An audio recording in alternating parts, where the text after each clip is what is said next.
Hello there, people of the internet. I have talked about these on the channel before, but I have a lot of new people on the channel now, so I figure I'll go ahead and I'll make another video about them. You guys, if you've been around for any length of time, have seen these before. These are just standard old 7.62 by 54 rimmed full metal jackets, but I have oh goodness, I gotta try and avoid the circumcision jokes. But I have snipped the tip off of these things, and as a result, we have ourselves some flat nose 7.62 by 54 rimmed. Now, why would I do this? Well, one of the main reasons why I would do this is for, well, the same reason why soft point ammunition does so much damage to softer targets. You see, whenever a projectile has a full metal jacket spitzer tip on it, that's designed so it can go, extreme long ranges. And, well, all it does whenever it hits a soft target, no matter what range it is, most of the time it's going to just, poke a hole inside of something and not do a lot of damage. It's not going to exert a whole lot of energy onto that target unless it's, something that is, designed to maybe either break apart upon impact of the target or maybe designed to tumble upon impact of the target.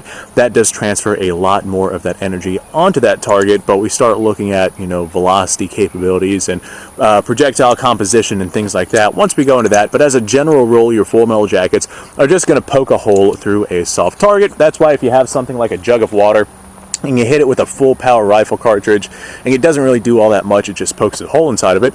That's because that round it does not have the ability or the opportunity to be able to transfer all of its energy onto that thing, so it doesn't make it explode like a soft point round does. The reason why soft point rounds transfer much more of their energy onto the target is because they actually expand, which increases the surface area of that projectile, and as a result, well, that increased surface area equates to more energy being transferred onto said target. So that is kind of why I do this. We have stopped the point of the bullet with a just, full-on blunt end, and as a result, this right here is going to impact the target much larger surface area than just the tip of a bullet, and we might even, get this thing to tumble upon the impact of a target. I doubt that it's going to expand against the targets we're using. We're just using a couple of water jugs out here so I can show these off. And whenever you are making these, I'm not going to actually go through the process of how I, go around to making them. But whenever you are making these, I can't because of YouTube reasons. But whenever you're making these, you got to make sure that the top end of that cut off full metal jacket is exactly, square, with lack of better terminology. It has to be cut exact. Otherwise, you're going to lose the aerodynamics of the projectile and lose a lot of your accuracy, because that projectile is going to have, if this right here is a flat cut, your projectile is going to have a cut like this or like this if it's not done properly, and as a result, whenever you have wind blowing against the tip that is pushing it that way, you're going to basically immediately start to see tumbling. So that being said, I have a milling machine, so this process is dramatically easier than doing it some other way, like with a hand file or whatever sort of other system it is that you decide to use. So if you do decide to go the route of not using precise machinery, then you just got to keep in mind that it's not going to be very long-range capable ammunition. So that being said, let's go ahead and send one of these rounds downrange. This is literally just a full metal jacket. I think these are 147 grain projectiles, and I know I shot a couple of these water jugs on the YouTube channel with 54 rimmed, and it's not very impressive. So now let's go ahead and see what happens whenever we hit it with one of these rounds that is kind of turned into a soft point, but more like a blunt tip. I'm pretty sure that these are lead core rounds, so I guess it could be constituted as a soft point. Let's hit that water jug right there, see what happens. Yep, that is very wet, and that is a lot of energy that was just transferred onto the thing, dramatically more than what would normally have been transferred onto that with just a full metal jacket. I've hit plenty of these with full metal jackets, and they don't, I mean, the amount of energy transferred onto the target just simply is not that much, and as a result, it literally just pokes a hole through that target. You may as well be hitting it with like a 22 or something like that. Let's hit the next water jug, why not? As a matter of fact, I'm going to step this way so that round gets buried into the car. Yep, there goes that one. That That was actually pretty gosh darn cool. Now, just for fun, I have one of these that I have shaved, and I'm going to see if I can hit my steel target with it. We're at about 40 yards. I'm not quite, well, this right here is not the most exact of cuts. I want to see how dramatically the accuracy is thrown off by this. So let's see if I can hit that steel, and let's see if the impact on the steel is any different from just a regular old Full Metal Jacket. Well, I think I hit the steel. Let me walk down there and I'll see what that looks like. Well, I did in fact hit the steel, but the impact looks basically identical to what we would see with a regular Full Metal Jacket. Makes sense, it's a steel target and this is lead core ammunition. However, one thing I do notice is that it looks like we hit straight on. It does not look like this bullet tumbled. Of course, we are only at about 40 yards or so. Maybe on a video down the road, whenever I have more of these prepared. That was all of my ammunition. We'll head out to 100 yards and maybe I'll set up a cardboard target or something like that.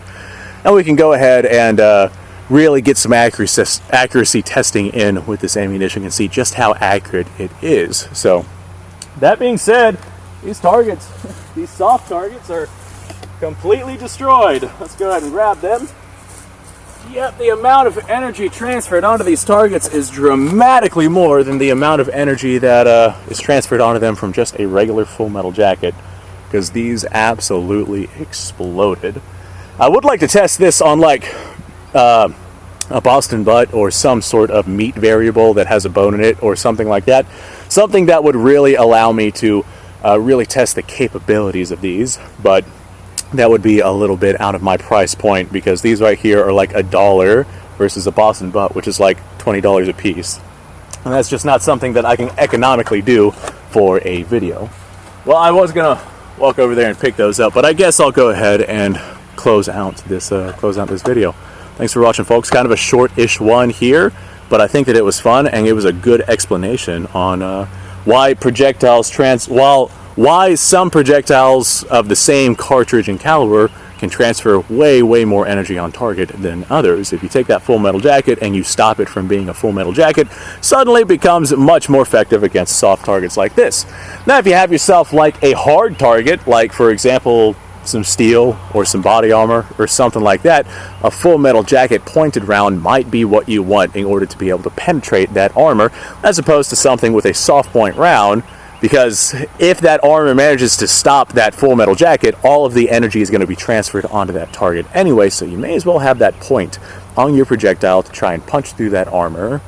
Not that it would happen with lead core ammunition, but if you had like some steel core or something like that, then that's a completely different story. Okay, well, I'm rambling at this point like I always do. Thanks for watching, folks. Appreciate your time. Like, subscribe, share. Description below has a link to all sorts of stuff. Go check that out. You guys go off, have yourself a fantastic day. I'll see you all in the next episode.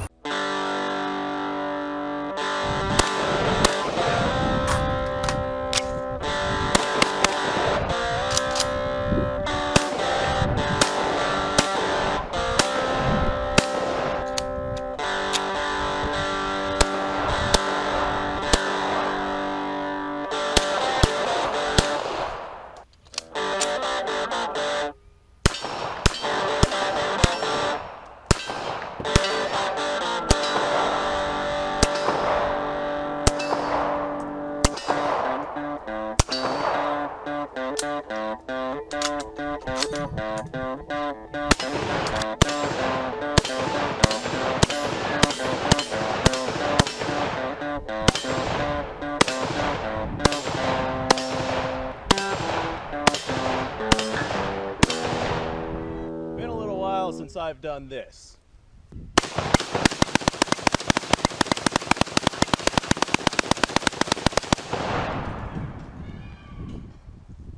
Bonnie and Clyde be damned.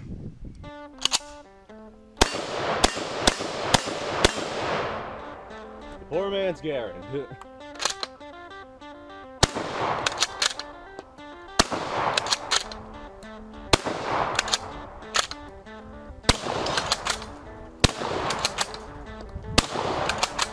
It's a shame that bolt-action shotguns aren't more mainstream.